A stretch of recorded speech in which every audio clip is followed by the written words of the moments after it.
Shenanigans John here, and I am back. This topic is kind of tough.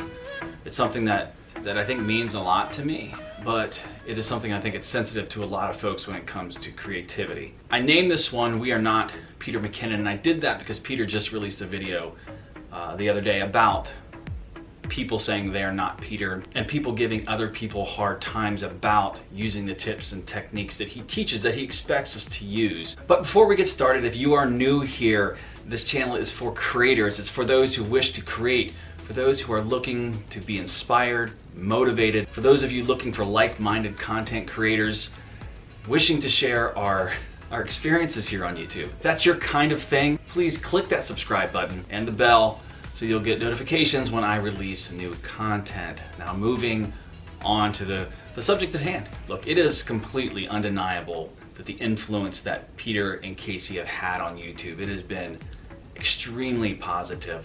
The knowledge and positivity and just the skill that they've brought to this platform has, I think, bettered all of us. It has helped us all search to increase our skill, our editing, our filming, and just our overall creativity. That is not the problem I see with Casey and Peter. I think the problem is, and it's not even the people who are choosing to just kind of mimic a lot of the styles they have. I think the problem, and I think some people really poorly explain this when they comment on a video, is not that they're using these tips and techniques, it's that they have no voice of their own. They're literally copying the template that Peter or Casey has, and the way they storytell and the way they use the cuts and transitions. I think it's fine to do that when you take those things and you reverse engineer them and you make them your own. The more and more that I consume video, I see the heavy influence and heavy saturation of all the style that Casey and Peter bring to YouTube. I see it just completely flooding videos. It does make the videos more interesting, but do we really need another 40, 50,000 Caseys out there, another 20 or 30,000 Peters out there producing the same kind of content with the same kind of visual tricks? Yeah, they look really good, but if everyone's doing them, they're no longer special, they're no longer cool anymore. And let me tell you, what I believe is going to squish the next person out and ahead of everyone is the person who's moving away from that, the person who's leading the pack and changing all of the things that they've learned so that they can become unique like Peter and Casey did at the times they came out. Now, learning from people is not bad. They've taught us all so many different things, and that's not the point here. The point is not taking what we've learned and reusing it. It's just how are we reusing? How much are we reusing? Are we completely just almost mirroring their vlogs, what they do? I see it a lot. And I'm never going to give someone a hard time. I'm never going to make a comment to say anything to put anyone down, because I think this is a learning process. Every video that we produce is a learning process for us. So I'm never going to do that. There's videos that I put out that have been almost exact copies of the styles that people I've learned from in the past, just because I was trying to kind of recreate that to see if I could do it. And I couldn't. So, I'm still chasing my voice out here. I'm still watching lots and lots of people and learning lots and lots of different things out here, just trying to fit what fits with me. It helps my creativity to see what other people's do. And again, I'll mention reverse engineering. I did that in software world when I learned software development, and I do that out here, trying to figure out how did they do that cut? How did they do that transition? How did they do that shot?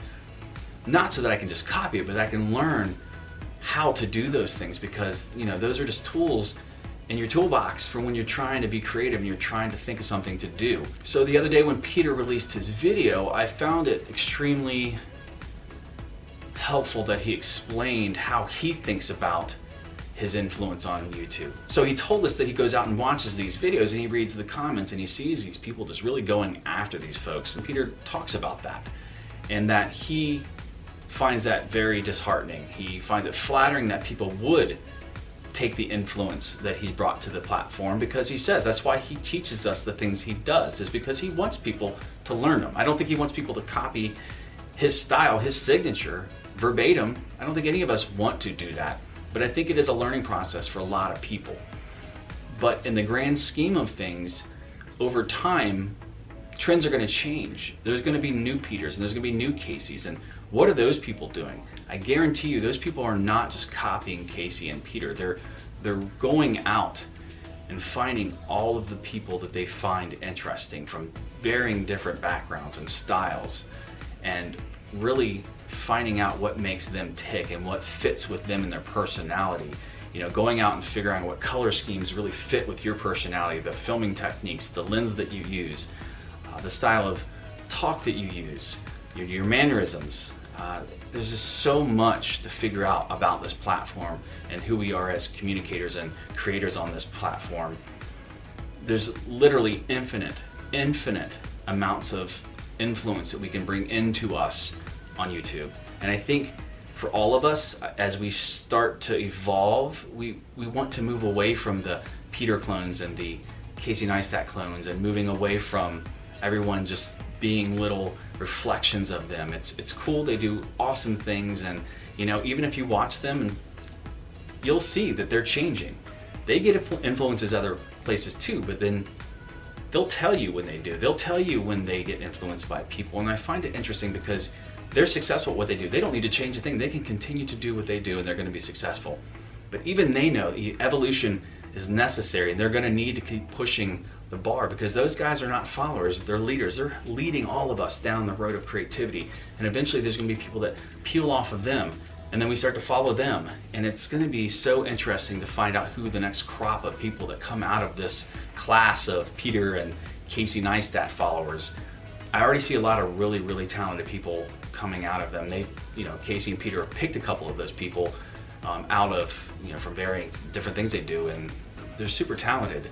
You know, it is, you know, it's very hard sometimes to see, like, wow, why do I even do this? Those people were just so talented and I could never get there, but I'm never going to give up, and you should never give up either. You know, there's a creator that I've watched quite a bit. He's a young guy. His name's Luke Horns, and he's one of the best storytellers that I've seen on YouTube, and it's mind-boggling because he is such a young guy. He's so artistic in how he films things, and he travels the world, and he is wise beyond his years, and it's extremely interesting to me how he's become who he is. I've watched a lot of his stuff from when he was in high school, and now he's a young man traveling the world. I can't tell where he's got his influence from, and I find that extremely interesting when I watch him. He seems to almost be organically unique from everyone else, and I think that's where we all need to try to focus our energy. It's okay to find influence. It's okay to learn these methods and tricks and techniques, but who are you? Who are you? Who are you gonna be? But if you find your voice and you take all of the influences around you and you formulate your own voice, and someone can watch you and go, I can't really figure out who they got all this from. That's interesting to me. That's unique. That's someone who's going to change the platform. That is all I have. You know, I love Peter Mckinnon, I love Casey Neistat, and I love all of you out there that are struggling every single day to learn something new. It's not easy to be out here on YouTube. It's not easy to learn from scratch like many of us do. You have to put in a lot of time. You have to grind out here, and usually to a very little audience. So I support all of you. Again, find your voice, find out who you are, find out what you want to say, and change the world through the way you want to do things. All right, that is all I have for you guys tonight. I hope you enjoyed this conversation. I'd be super interested if you guys would comment below all the people you find influential in your world. Who influences you? Who do you think we need to be seeing? Comment below who those people are, and let's all go check out those people, and let's find the next Peter. Let's find the next Casey. Let's find the next person we're all going to be copying again. That's a joke, guys. Come on. All right. Until next time, I love you guys. See ya.